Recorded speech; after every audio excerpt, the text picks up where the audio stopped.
Hello, and welcome to the Full Circle Podcast, your source for insights into the science and art of endurance sports training and racing. I'm your host, Coach Laura Henry. Today, we're going to talk about how what you do now impacts what you do later. And more importantly, how what you do now has a direct correlation with what you will be able to do later. One of the biggest mistakes that I see newer or self-coached athletes making is that they tend to want to add in something extra, whether that something extra comes in the form of extra volume or extra intensity, and they think that it seems harmless, so they do it. So whether they run for an extra half hour when they were supposed to run an hour, so that would represent a 50% departure from the planned workout, or if they took it up to, a rating of perceived exertion of 9 on a scale of 1 to 10, when they really should have been about at a 6, which would be more moderate. They don't think that this has a big impact on the plan. And after so many years, 10 plus now, of being an endurance coach, and after more than 15 years of being an endurance athlete myself, I know that this is incredibly deceptive. Because choices like this don't necessarily have an acute consequence, meaning they don't have a consequence that you can see and feel now. However, they do have a consequence down the line. And unfortunately, by that time, many athletes, again, in that self-coached or newer athlete bucket, or perhaps maybe in the stubborn athlete bucket, don't understand why they're not hitting their goals, why they can't do a particular workout, why they are not feeling good in a workout or a series of workouts, and or why they're injured. And what I have found is that because they're so far removed from the decision or decisions that they made earlier in their training, they don't remember it or don't consider it or don't really believe that what they did in the past could possibly have snowballed to land them in their current less than desirable situation, whatever that situation is. And that's the deception of it, right? Like, that's where people kind of struggle and athletes struggle. And this is where I think coaching can really, really helpful, because coaches can see that big picture, and because they're unbiased and they're not in with the athlete in that moment, they can provide a more neutral perspective of, hey, I know this may not seem like a big deal now, but hey, don't do this. And they can kind of enforce those best practices that allow you to stay safe over the long haul. So just as important is what you don't do now will also snowball into what you're able to do later. So training in a typical plan or with a typical coach, I would say, in this industry is pretty progressive, meaning it builds on itself. So there's this thing called the theory of progressive overload, meaning that a lot of training plans go through a series of workouts week over week where, let's say, take for example, if you have a long run in your schedule, if you have an hour one week, you might get progressed to an hour and 10 minutes or an hour and 15 minutes the following week. And then the week after that, you might have an hour and 20 minutes or an hour and 30-minute run on your schedule. And so basically, it's this series of systematic little steps that you take along the way to build up the tissue resilience and the durability in your body to be able to handle bigger and longer training later on. And this all being said, training can only be safely progressed if the proper work is completed, if those foundational steps are taken. So trying to jump ahead to like a 2-hour long run, using our example from before, from a 1-hour run would be as if you were going up a flight of stairs and tried to jump literally 5 steps ahead. And thinking, if you have that visual in your mind about, like, if you're going up a flight of stairs and you try to take your leg and swing it over 5 steps, it feels awkward. It feels weird. You wouldn't do that. And the same thing applies in training, right? That you wouldn't want to take that step because it should feel awkward and uncomfortable. And again, it can snowball down the line. So if that proper work isn't completed in advance, it gets too risky to progress to the next thing. So in my work, for instance, if I plan, again, using our long run example here, for an athlete to do a 90-minute or hour and 30-minute long run, and they either don't do it or maybe they only get an hour in, I don't progress, even if that's what I originally might have planned to do. I don't progress beyond that 90 minutes because it's not safe for the athlete to do so. So what this ends up doing is that you may run the risk of running out of time to get to a place that would have built a significant amount of confidence. So let's say that we were training for a half marathon. In a typical half marathon plan, or with an athlete who's working towards running to run a half marathon, I would typically aim to have them running their longest long runs at around 2-ish hours if we were using a duration-based plan or approach. And that is multi-purpose to do it that way, because running that duration is going to build the athlete's confidence mentally that they can do it. It's also going to be building the durability and resistance in the body to be able to handle that target goal, that distance, that 13.1 miles that they want to be doing.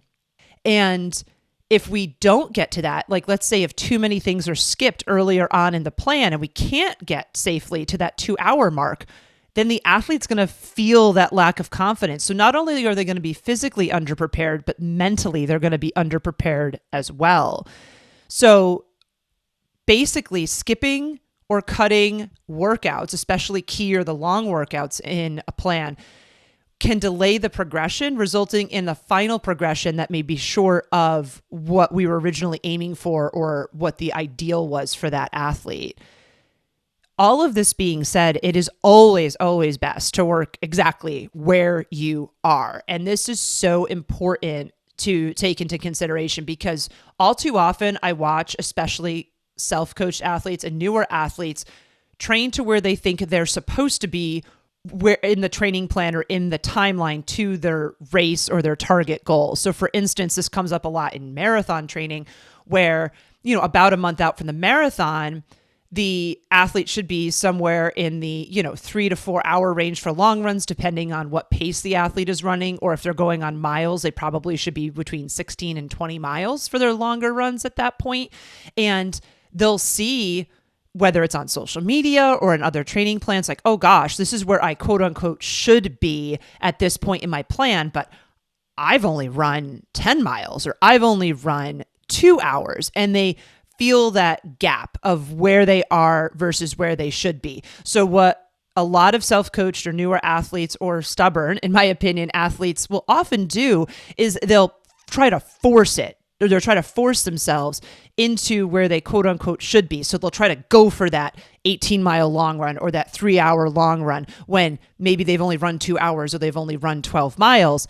And that's really, really risky because it really increases the probability of injury, which is the number one enemy of all athletes in training in terms of goal preparation. It just sidelines you.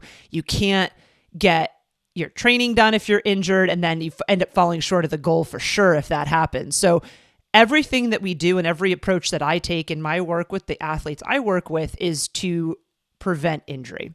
So what I've observed that correlates with this is that when athletes feel anxious leading into a race, it's almost always, at least in part, if not entirely, due to the following. They can feel that they are not as prepared as they could have been. And so whether that preparation is mental or physical or both, they can feel that where they're at is not where they could have been, or maybe even where they quote unquote should be. And athletes don't tend to feel this in a significant way until they're near race day or at race day itself. As athletes get closer to race day, they start to feel the stress of this a little bit more, and the pressure kind of builds. And this is different than what athletes tend to feel 6 weeks, 3 months, 6 months out. They don't feel that same preparedness, lack of preparedness. And I think sometimes this has to do with the fact that athletes feel like, oh, I'm going to have so much time, or I have plenty of time to catch up, or I'll get there. And as the timeline gets reduced and race day is looming or their goal is looming, they are confronted with the reality that they're out of time. And so this is where it's really important to keep this perspective early on that what you do now impacts what you are going to be able to do later. And then what you don't do now is also going to impact what you're able to be doing later. I believe very firmly that it is better to show up on race day 15% quote unquote undertrained than 1% overtrained and injured.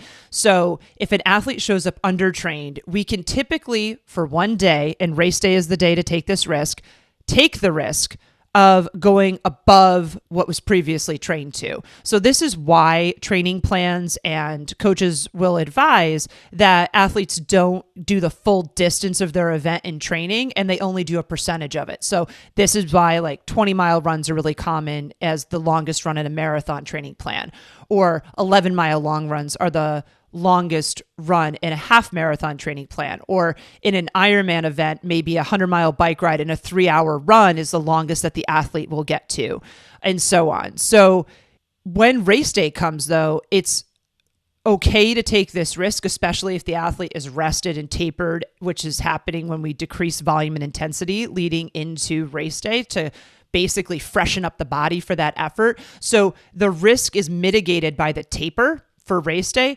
and by the fact that it is literally a single day.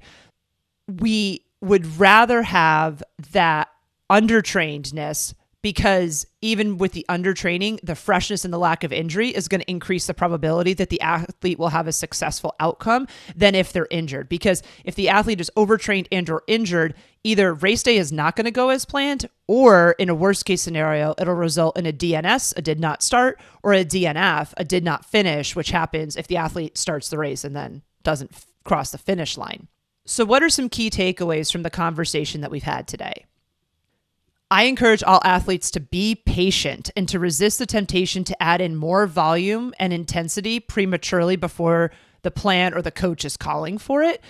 It may make an athlete feel good or better about themselves and the training in the short term, but this is often a farce. It's extremely misleading. Like I said earlier, it's extremely deceptive.